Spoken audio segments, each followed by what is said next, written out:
ছাত্রীরা, এখন আমি তোমাদের বৃক্কের গঠনগত একক নেফ্রনের গঠন আলোচনা করব।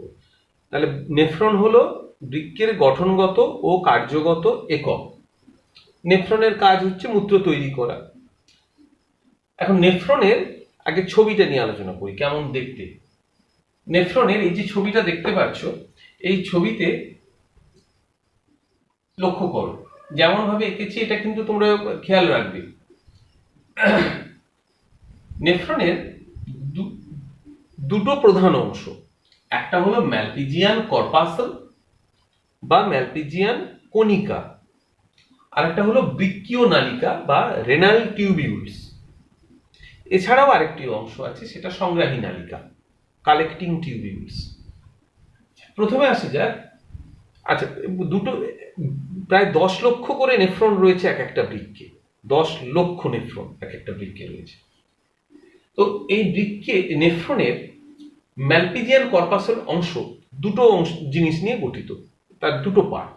একটা হলো গ্লোমেরুলাস আর একটা হলো বাউম্যানস ক্যাপসুল। গ্লোমেরুলাসটা কি?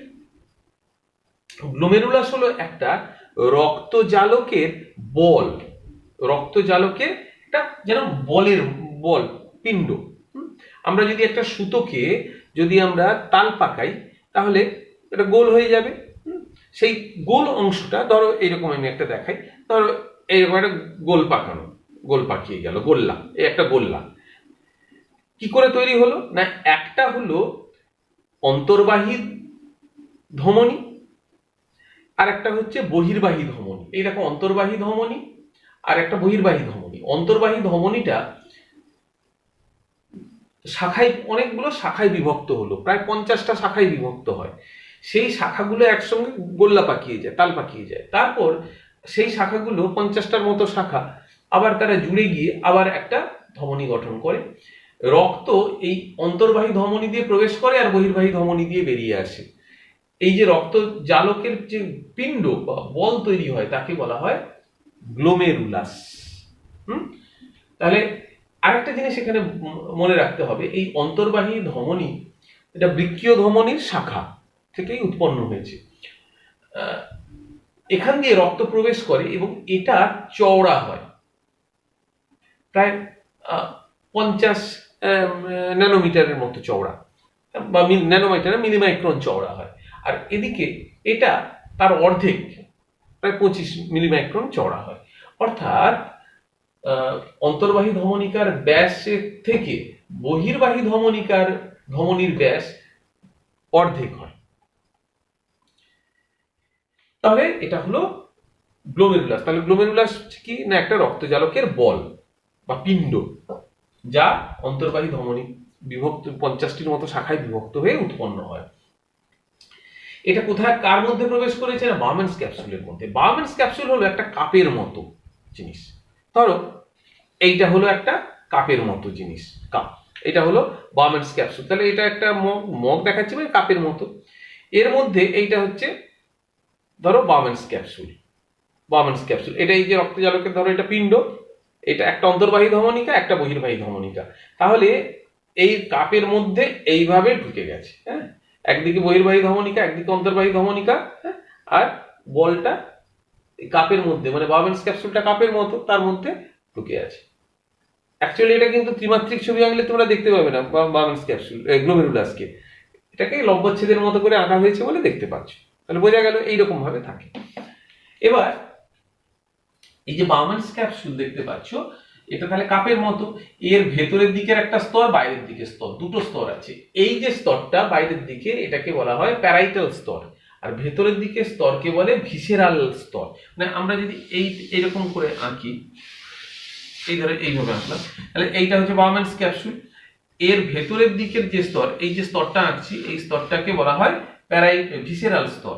আর এই দিকে যে স্তরগুলো থাকে, এই যে স্তর, এদিকের যে স্তর, এটাকে বলা হয় প্যারাইটাল স্তর।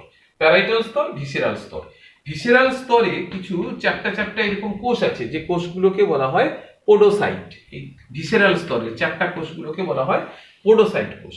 আমি যদি একটা পোডোসাইট কোষ তোমাদের এঁকে দেখাই, এইরকম দেখতে লাগবে, এই যে এরকম। এগুলোকে বলে মাইক্রোভিলাই, মানে এরকম ক্ষণপদের মতো অঙ্গ আছে। আর এর মধ্যে প্রবেশ করেছে বহির্বাহী ধমনী, এটা অন্তর্বাহী ধমনীটা, এটা বহির্বাহী ধমনী, আর এরকম জালকে বিভক্ত হয়েছে, অনেক জালকে, এরকম জালকের মতো বিভক্ত, এই হচ্ছে গ্লোমেরুলাস। এইভাবে এটা গঠিত হয়েছে। এবারে বার্ম্যানস ক্যাপসুলের ঠিক পেছন থেকে একটা নালী, দীর্ঘ নালী উৎপন্ন হয়েছে, যে দীর্ঘ নালীটাকে বলা হচ্ছে বৃক্কীয় নালিকা বা রেনাল টিউবিউল।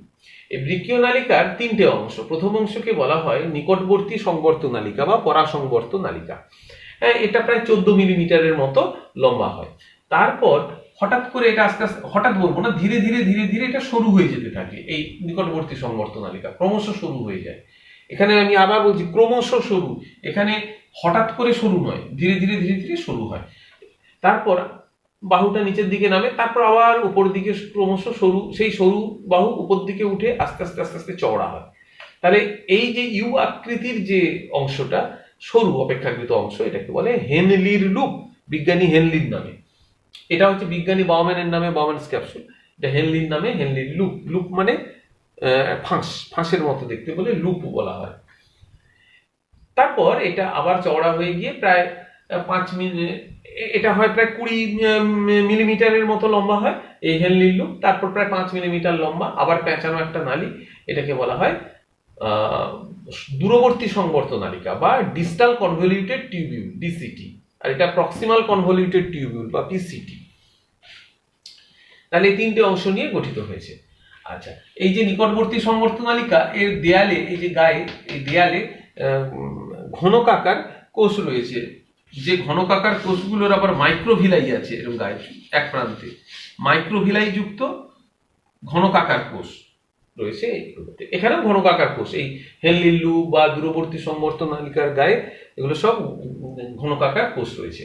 এবার এই দূরবর্তী সংবর্ত নালিকা অনেকগুলো নেফ্রনের, এটা ধরো একটা দূরবর্তী সংবর্ত নালিকা, এটা আরেকটা নেফ্রন ধরো এদিকে ছিল, এখানে আরো নেফ্রন ছিল, এখানে আরো নেফ্রন ছিল, অনেক নেফ্রনের দূরবর্তী সংবর্ত নালিকা একসঙ্গে যুক্ত হয়ে যে নালিকা গঠন করে তাকে বলে সংগ্রাহী নালিকা। অনেকগুলি নেফ্রনের দূরবর্তী সংবর্ত নালিকা যুক্ত হয়ে গঠন করে সংগ্রাহী নালিকা। তাহলে তোমরা নেফ্রনের গঠন বুঝতে পারলে। এবার আমরা কাজগুলো বলবো এক এক করে, একটু কাজ। যে গ্লোমেরুলাসের কাজ কি? গ্লোমেরুলাসের কাজ হলো পরাপরিস্রাবণ বা আল্ট্রাফিল্ট্রেশন। চায়ে ছাঁকা হয়, দেখেছো ছাঁকনিতে ছাঁকা হলে কি হয় বলতো, চায়ের দানাগুলো আলাদা হয়ে যায় আর চায়ের জলটা গলে যায়। ঠিক তেমনি রক্তের পরিস্রাবণ হয় গ্লোমেরুলাসের মধ্যে, রক্তের পরিস্রাবণ, ছাঁকা হয়। তার ফলে রক্তের বড় বড় প্রোটিন, ফ্যাট যেসব অণুগুলো আছে বা আরো অন্যান্য বড় বড় অণু যেগুলো, লোহিত রক্তকণিকা, শ্বেত রক্তকণিকা, অনুচক্রিকা, এই যে বড় বড় অণু, এগুলো কিন্তু ছাঁকা হয়ে যায়। ঠিক চায়ের দানাটা যেমন ছাঁকা হয়ে যায়, আর বেরিয়ে যায় কি তরল অংশ, রক্ত থেকে তরল অংশটা বেরিয়ে যায় ছাঁকা হয়ে। এই ঘটনাকে বলে পরিস্রাবণ। এখানে পরিস্রাবণ পর্দা হিসাবে কাজ করে কি না, এই যে ভিসেরাল স্তর বার্ম্যানস ক্যাপসুলের আর গ্লোমেরুলাসের, এই যে রক্তজালক আছে, রক্তজালকের এন্ডোথেলিয়াম, মানে ওর আবরণকে বলে, রক্তজালকের আবরণকে বলে এন্ডোথেলিয়াম। আর ভিত্তিপর্দা মানে আবরণী কলা, যেহেতু তার তো ভিত্তিপর্দা থাকে, তো ওই ভিসেরাল স্তরের আবরণী কলার ভিত্তিপর্দা। তাহলে এরা মিলে তৈরি করে পরিস্রাবণ ঝিল্লি বা পরিস্রাবণ ফিল্টার। সেই ফিল্টারের মধ্যে দিয়ে রক্তের পরিস্রাবণ হয়। তাহলে পরিস্রাবণ হয়ে কি কি উপাদান ছাঁকা হয়ে যায় বলতো? বললাম যে প্রোটিন, ফ্যাট, বড় বড় দানা, রক্ত, লোহিত কণিকা, শ্বেতকণিকা, অনুচক্রিকা, অর্থাৎ রক্তে যত বড় বড় যে কণাগুলো আছে সেগুলো বাদ বাকি সবই ফিল্টার হয়ে চলে যায়। কোথায় যায় না, বার্ম্যানস ক্যাপসুলের মধ্যে। এইবার যে তরলটা এলো তাকে আমরা ইংরেজিতে বলি ফিল্ট্রেট বা পরিশ্রুত তরল। তার মধ্যে দরকারি জিনিসও আছে, আবার অদরকারি জিনিস আছে, খুব মানে রেচন পদার্থও আছে। দরকারি জিনিস কি আছে? যেমন জল, বিভিন্ন খনিজ আয়ন, যেমন সোডিয়াম, পটাশিয়াম, ম্যাগনেসিয়াম, ক্যালসিয়াম, এসব দরকারি আয়ন আছে। তারপরে আছে ক্লোরাইড আয়ন আছে, তারপরে রয়েছে অ্যামাইনো অ্যাসিড রয়েছে, ভিটামিন রয়েছে। তাহলে এগুলো তো সব দরকারি জিনিস। এগুলোকে তো আর মূত্রের সাথে বাইরে বার করে দিলে চলবে না, ওগুলোকে ফিরিয়ে নিতে হবে, আবার পুনরায় শরীরে ফিরিয়ে নিতে হবে। কিন্তু এর সাথে আবার ক্ষতিকর জিনিসও আছে, যেমন ইউরিয়া আছে, ইউরিক অ্যাসিড আছে, ক্রিয়েটিনিন আছে, অ্যামোনিয়া আছে, সেগুলো ক্ষতিকর। তাহলে ক্ষতিকর জিনিসগুলোকে ফেরানো যাবে না রক্তে, কিন্তু দরকারি জিনিসগুলোকে ফিরিয়ে নিতে হবে। এই ফিরিয়ে নেওয়ার কাজ করে নিকটবর্তী সংবর্ত নালিকা, হেনলির লুপ আর দূরবর্তী সংবর্ত নালিকা। এরা হচ্ছে এই যে দরকারি জিনিসগুলোকে পুনরায় ফিরিয়ে নেয়, তাকে বলে পুনঃ শোষণ। এখানে বলি, এই যে ফিল্টার হয়, আমাদের তো দেহে 5 লিটার রক্ত আছে, তো এটা কিন্তু 1 মিনিটের মধ্যে পুরো একবার চক্কর মেরে আসে সারা শরীরে। তো নেফ্রনে, আমাদের বৃক্কে প্রতিদিন এই ফিল্টার হচ্ছে 170 লিটার রক্তের ফিল্টার হচ্ছে, 170 লিটার এখানে ফিল্টার তৈরি হচ্ছে, ফিল্ট্রেট মানে পরিশ্রুত তরল তৈরি হচ্ছে। কিন্তু মূত্র হয় কত? 1.5 থেকে 2 লিটার। তার মানে তাহলে 168 বা 168.5 লিটার পরিশ্রুত তরল পুনরায় পুনঃশোষিত হয়, না আবার পুনরায় ফিরিয়ে নেয়। কিভাবে? না এই যে নিকটবর্তী সংবর্ত, হেনলির লুপ আর দূরবর্তী, এরা ফিরিয়ে নেয়, জল ফিরিয়ে নেয়, খনিজ লবণ, অ্যামাইনো অ্যাসিড, গ্লুকোজ, এগুলোকে সব ফিরিয়ে নেয়, আবার ভিটামিন ফিরিয়ে কোথায় দেয়? রক্তে আবার ফিরিয়ে দেয়। কেন কিভাবে ফিরিয়ে দেয়? এই যে বহির্বাহী ধমনী, এটা কি করে জানো? এখান থেকে যে বেরিয়ে এলো আর আঁকিনি আমি, কিন্তু এটা প্রকৃতপক্ষে এই বেরিয়ে এসে না এই জড়িয়ে ধরে, একেবারে জড়িয়ে জালক তৈরি করে হেনলির লুপ, দূরবর্তী আর নিকটবর্তী সংবর্ত নালিকাকে জড়িয়ে ধরে। এই বহির্বাহী ধমনী শাখা জড়িয়ে ধরে, জালক তৈরি করে জড়িয়ে ধরে, রক্ত জালক করে, এবং সেই রক্তের সারাংশগুলো, যেগুলো এই পরিশ্রুত তরল থেকে সারাংশ শোষণ করে সেই রক্ত জালকের মধ্যে পাঠিয়ে দেয়।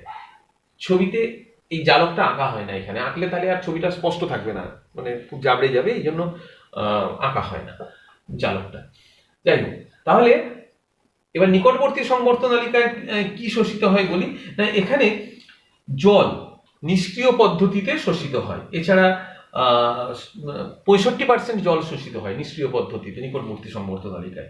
এছাড়া সোডিয়াম আয়ন, ক্লোরাইড আয়ন, তারপরে potassium ion, glucose, amino acid, এগুলো সবই পুনঃ শোষিত হয় নিকটবর্তী সংবর্ত নালিকায়। হেনলির লুপেও পুনঃশোষণ হয়, হেনলির লুপে নিষ্ক্রিয় পদ্ধতিতে জল শোষিত হয় এখানে।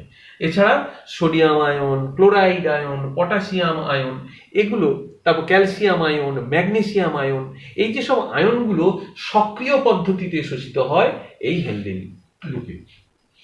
তাহলে বুঝতে পারলে এগুলো হেনলির লুপের কাজ। এবার দূরবর্তী সংবর্ত নালিকায় এখানে sodium ion, chloride ion, calcium ion, এগুলো শোষিত হয়। এছাড়া জলও শোষিত হয়, জল পুনঃশোষিত হয় এগুলো। কিন্তু এই জল একটা হরমোনের প্রভাবে হয়, সেটা হলো ADH, anti diuretic hormone. ADH, anti diuretic হরমোনের প্রভাবে এই দূরবর্তী সংবর্ত নালিকায় জল শোষিত হয়। এই হরমোনটা কোথা থেকে ক্ষরিত হয়? না আমাদের মস্তিষ্কে যে পিটুইটারি গ্রন্থি আছে, সেই গ্রন্থির পশ্চাৎখণ্ড থেকে ক্ষরিত হয়। আর এইটা যদি ক্ষরণ কম হয়, তাহলে মূত্রে জলের পরিমাণ বেড়ে যাবে, ফলে ঘন ঘন মূত্রত্যাগ হবে। একে বলে হয়, এই রোগকে বলা হয় ডায়াবেটিস, ডায়াবেটিস ইনসিপিডাস, ইনসিপিডাস বা বহুমূত্র রোগ, বহুমূত্র রোগ। তাহলে কার অভাবে হয়? ADH এর অভাবে হয়। ADH কি করে? দূরবর্তী সংবর্ত নালিকায় জলের পুনঃশোষণে সাহায্য করে। সংগ্রাহী নালিকা কি করে? না মূত্র সংগ্রহ করে এই দূরবর্তী সংবর্ত নালিকা থেকে, এবং সামান্য পরিমাণে জলের পুনঃশোষণও এখানে হয়। আর এছাড়াও এই হেনলির লুপ বা দূরবর্তী সংবর্ত নালিকা, নিকটবর্তী সংবর্ত নালিকা, এরা কিছু পরিমাণ পদার্থ ক্ষরণ করে, যেমন পটাশিয়াম আয়ন, হাইড্রোজেন আয়ন, বিভিন্ন জৈব অ্যাসিড, এগুলো ক্রিয়েটিনিন, অ্যামোনিয়া, এগুলো হিপিউরিক অ্যাসিড, সব ক্ষরণও করে।